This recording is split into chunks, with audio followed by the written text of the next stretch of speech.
আমার ছেলের খুবই পছন্দের একটা ডিম ভাজা রেসিপি তোমাদের সঙ্গে শেয়ার করছি। এর জন্য কুচি করা পেঁয়াজ, কুচি করা লঙ্কা আর একটু হলুদ গুঁড়ো, স্বাদ মতো লবণ দিয়ে প্রথমে পেঁয়াজটাকে মিশিয়ে নেব। এরপরে ওপর দিয়ে ডিমটা ভেঙে দিয়ে দেবো। এখানে আমি দেশি মুরগির ডিম দিয়ে আজকে ডিম ভাজিটা তৈরি করছি। আমার ছেলে বলে আমি যেভাবে ডিম ভেজে ওকে দিই এইভাবে কেউই ডিম ভাজতে পারে না, আর আমার হাতের তৈরি সবথেকে প্রিয় নাকি এই ডিম ভাজা। ওর খুবই পছন্দের জিনিস।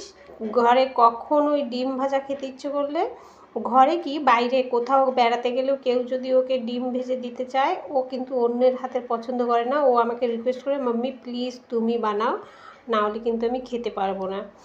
তো এমন কোনো স্পেশাল কিছুই না, আমি যেভাবে তৈরি করি সেই রেসিপিটাই শেয়ার করছি। এরপরে কড়াইটা ভালোভাবে গরম করে কড়াইয়ে একটু তেল দিয়েছি, আর তেলের মধ্যে দিয়ে দিলাম আগে দিয়ে রেডি করে রাখা ডিমটা।